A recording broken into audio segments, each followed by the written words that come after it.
Pimpinan Pondok Pesantren Al Zaitun Panji Gumilang tidak henti-hentinya menuai sorotan. Panji kini melayangkan gugatan kepada Gubernur Jawa Barat Ridwan Kamil. Menurut kuasa hukum Panji Gumilang, gugatan terhadap Ridwan Kamil kini sedang dalam proses.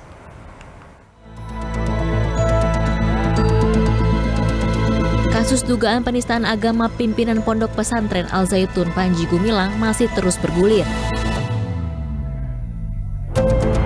Di tengah proses hukum tersebut, Panji Gumilang melayangkan gugatan kepada Gubernur Jawa Barat Ridwan Kamil. Kuasa hukum Panji Gumilang, Hendra Effendi, menyebut salah satu alasan pihaknya menggugat Ridwan Kamil karena statement Gubernur Jawa Barat tersebut.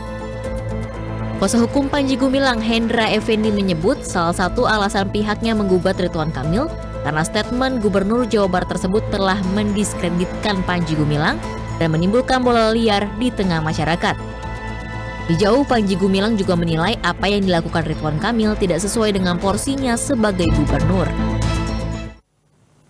Jumlah yang terkumpul dari BOS semuanya dari 2009 sampai 2023 adalah 55 miliar 816 juta 423.597. Itu angkanya sebelum diambil pajak. Mari kita, kalau ini mengganggu APBN negara, mari kita pulangkan kepada negara.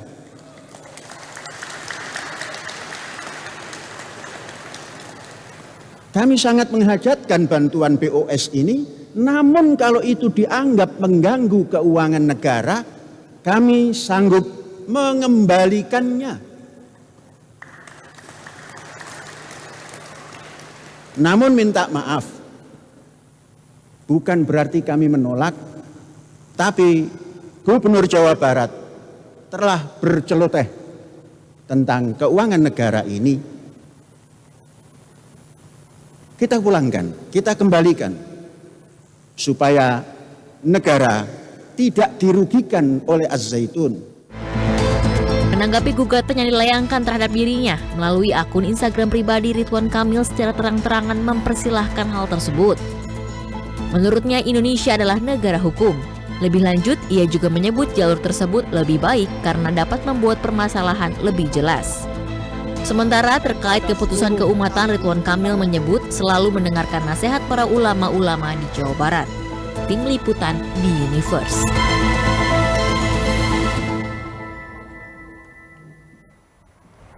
Secara spesifik apa sebenarnya alasan Panji Gumilang menggugat Gubernur Jawa Barat Ridwan Kamil? Kita tanyakan langsung kepada Pak Hendra Effendi, pengacara Panji Gumilang, sudah bergabung secara daring. Pak Hendra, selamat sore.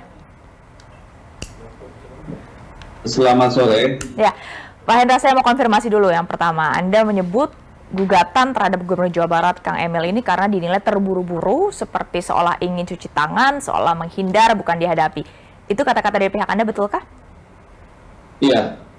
Jadi kalau kita lihat persoalan ini dari awal berkait dengan berkembangnya di media sosial, kemudian disambut oleh ada salah satu oknum MUI kita duga oknum MUI di Indramayu ya, menyampaikan tentang kegiatan peribadahan yang berjalan di Pondok Pesantren Al Zaitun berkait dengan sholat Idul Fitri. Kemudian dia statementkan bahwa ada beberapa kegiatan yang terjadi mengenai peribadahan di Pondok Pesantren Al Zaitun ini bertentangan dengan kaidah-kaidah yang Islam yang di luaran sana ya, tidak sama atau cenderung sesat dan menyesatkan, bahwa kemudian dia berstatement menyampaikan ke media melalui media TikTok melarang menyekolahkan ke Pondok Pesantren Al Zaitun. Padahal dari pemerintah atau dari persoalan hukum itu belum ada putusan hukum yang memang itu menyatakan dilarangnya bersekolah ke pesantren Al Zaitun. Kemudian dari sini ada beberapa respon dari pemerintah, khususnya Kemenag. Indramayu datang melakukan survei ke pondok pesantren, ternyata dia menyampaikan bahwa di pondok pesantren ini tidak ada apa-apa. Di pondok pesantren ini tidak ada masalah dan berjalan biasa seperti biasanya. Tidak ada pelanggaran hukum dan sebagainya. Spesifik untuk Kang Emil sebenarnya apa alasannya? Sebentar saya ceritakan ini biar masyarakat biar paham seutuhnya tentang persoalan ini. Oke. Kemudian dari situ datang lagi ada dari pihak pemerintahan Provinsi Jawa Barat datang juga ke sana melihat dan sebagainya dari unsur Kemenak ya, menilai dan sebagainya, kemudian memberikan kesimpulan bahwa itu juga menyampaikan tidak ada masalah di pondok pesantren. Yang terakhir kemudian menurut informasi bahwa Pak Kang Emil ini mengutus wakilnya ya Wagub ke pondok pesantren dan jumpa langsung dengan Profesor Dr. CAS Panji Gumilang MP untuk silaturahim menanyakan tentang kegiatan-kegiatan yang ada di pondok pesantren, dan hasil silaturahim saat itu menyatakan dengan pondok pesantren Al-Zaitun tidak ada apa-apa. Setelah itu direspon oleh Kang Emil dengan membentuk tim investigasi atau tim tabayun, dan kami diundang ke Bandung untuk menghadiri undangan itu. Kemudian dan kami hadir di sana dan di sana didapati kesimpulan supaya ini mengedepankan kehati-hatian, menghormati, menghargai para pihak dan kita diskusi dengan cara baik, kita akan ada namanya agenda tabayun yang dilaksanakan di Pondok Pesantren Al-Zaitun tentunya. Itu terjadi atau tidak? Dan itu sampai hari ini tidak pernah dilaksanakan. Tidak ada undangan maksud Anda? Tidak pernah dilaksanakan. Tim tabayun tidak pernah datang ke sana. Yang disebut tim investigasi yang dasar kerjanya katanya berdasarkan SK-nya gubernur atau Kang Emil ya di situ. Nah ini sangat tentunya kemudian esokan harinya tidak jauh dari hari itu Kang Emil datang ke Jakarta menyampaikan laporannya bahwa disimpulkan di situ ada 3 kriteria. Pak Hendra? Ya, kita coba perbaiki audio dengan Pak Hendra. Mungkin ada gangguan sinyal. Tadi Pak Hendra tengah menjelaskan kronologi apa dasar kliennya Panji Gumilang kemudian melakukan gugatan kepada Gubernur Jawa Barat Ridwan Kamil. Tadi diceritakan bahwa setelah dibentuk tim investigasi, ini adalah versi dari kuasa hukum Panji Gumilang bahwa tidak ada undangan kepada pihak Al-Zaitun untuk kemudian seperti disebutkan tim tabayun untuk kemudian menjelaskan dari pihak Al-Zaitun. Nanti kita akan konfirmasi lagi soal itu. Kita akan sapa lagi Pak Hendra, apakah sudah tergabung kembali? Oke, saat ini sudah bergabung secara daring.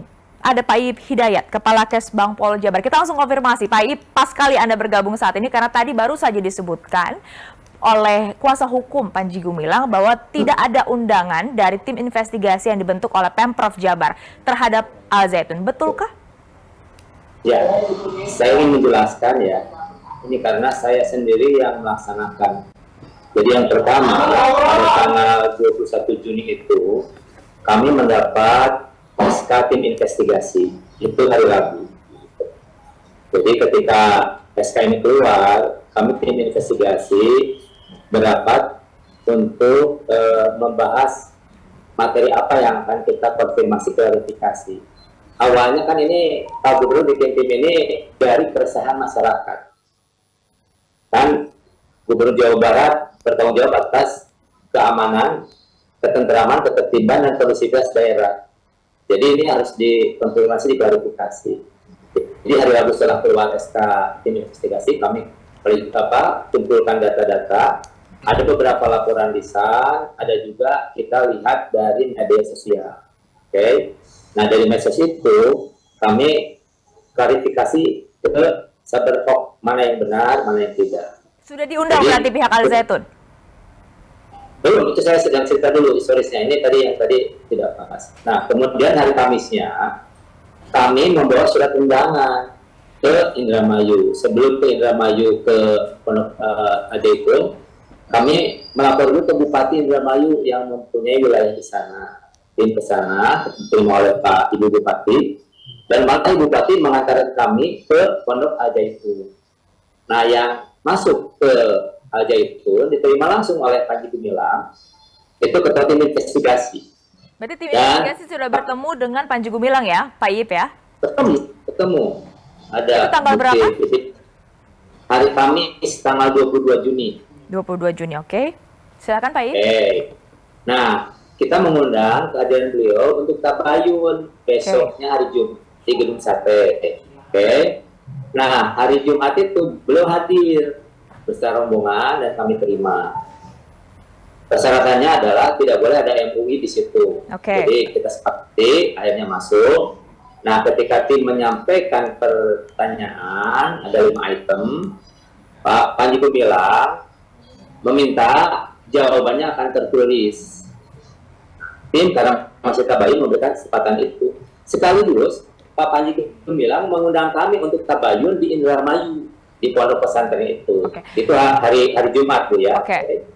Nah, Pak Ip, sekarang sudah ada gugatan untuk Gubernur Jawa Barat Ridwan Kamil. Pemprov Jabar sendiri, Anda juga pernah bergabung dalam tim investigasi sebelum sekarang sudah dibubarkan ya Pak Ip. Apa yang dipersiapkan?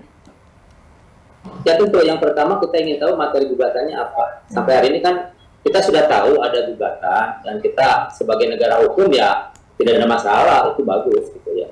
Maksud saya, kita substansinya belum tahu sampai hari ini, dan kita sudah siapkan itu. Kalau Yang terkait pertama dengan pernyataan dari kuasa hukum Panji Gumilang yang menyebut bahwa Kang Emil dinilai terburu-buru, seperti seolah ingin cuci tangan, ingin menghindar, bukan ingin dihadapi. Anda melihatnya seperti apa? Tidak begitu, justru negara hadir oleh Kang Emil menurut saya. Kenapa? Ini kan sudah ada keresahan gitu, maka memang klarifikasi mentadayunkan, itu poin pentingnya. Nah, ketika kita masuk wilayah itu, hari keempat, hari keempat, hari Sabtu, kita diundang oleh Menko Polhukam untuk rapat di Jakarta. Oke. Padahal tim sendiri diberi waktu hanya 7 hari, ya. Jadi 3 hari bekerja, hari keempat dipanggil ke Menko Polhukam, rapat tingkat menteri, dan diambil alih oleh pusat. Artinya kita taat itu, jadi sudah diambil alih oleh pusat. Gitu. Oke, jadi sudah sesuai ya, sudah membentuk tim investigasi berdasarkan keresahan masyarakat, lalu kemudian dibawa ke pusat. Terima kasih banyak Pak Ip sudah bergabung bersama Berita Satu Utama. Kita tunggu nanti materi gugatannya. Kita lanjut ngobrol dengan kuasa hukum Panji Gumilang. Sudah kembali bergabung bersama kita melalui daring, ada Pak Hendra. Pak Hendra, sudah mendengar suara saya? Ya. Pak Hendra, tadi karena terputus sinyal, saya sempat ngobrol juga dengan Pak I tadi yang mengatakan bahwa tim investigasi ini sudah tabayun, sudah mendatangi langsung Al Zaitun dan bertemu dengan Panji Gumilang pada tanggal 22 Juni. Pak Hendra. Ya. Jadi yang dimaksud tabayun saat itu adalah bukan kehadiran dari tim itu hanya mengundang ya, dan itu waktunya bisa kita hitung, mungkin nggak nyampe 1 jam lah. Itu sangat singkat sekali. Yang kita inginkan ketika program tabayun dicetuskan saat itu, alangkah baiknya seorang pimpinan atau seorang gubernur Jawa Barat itu datang ke pondok pesantren Al Zaitun. Jadi menurut Anda harusnya Kang Emil langsung yang datang ke Al Zaitun? Dia seorang pimpinan Jawa Barat. Di sana 10.000 orang pondok pesantren. Ini kan alasan Anda kemudian menyebut, saya konfirmasi lagi, Anda menyebut fitnah, ada fitnah yang kemudian menjadi bola liar? Ya kita duga ada hal yang kita nggak tahu ini yang diinginkan oleh Kang Emil itu apa. Kita paham lah ini dalam menghadapi apa ke depan ini, kita paham itu. Namun persoalan ini ketika ini dilepas ke sana gitu kan, otomatis apa yang terjadi hari ini yang terjadi apa? Mulai dari persekusi, mulai dari diskriminasi, mulai dari semua terjadi hingga hari ini. Operasional Pondok Pesantren Al Zaitun terganggu, rekening klien kami, rekening Pondok Pesantren Al Zaitun diblokir, yang berdampak kepada apa? Makan santri, makan guru, makan sivitas Al Zaitun, bahkan itu nanti terpisah kita bicarakan karena itu menyangkut dengan PPATK. Pak Hendra, sekarang saya mau bahas dulu spesifik untuk Kang Emil. Gugatan Anda ini untuk kelembagaan Gubernur Jawa Barat atau personal dari Kang Emil sendiri?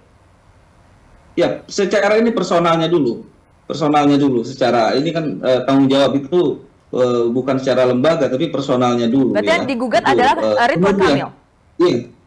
Iya Kang Emil, yang kita gugat Kang Emil secara personalnya. Kemudian itu kan bergerak atau tidaknya bergerak itu singkat saja Pak Hendra karena kita harus mendengarkan azan maghrib, singkat saja. Ya, jadi intinya gugatan yang kita lakukan itu berdasar dari persoalan-persoalan yang hari ini berdampak kepada Pondok Pesantren Al-Zaitun. Rekening bos kita stop hari ini. Saya dapat informasi dari klien kami, bos di stop. Kemungkinan ada lagi tunjangan sertifikasi kepada guru itu di stop. Ini kan luar kita biasa. tunggu nanti gugatan yang diajukan oleh pihak Panji Gumilang. Terima kasih banyak, maaf sekali karena waktunya sudah terbatas.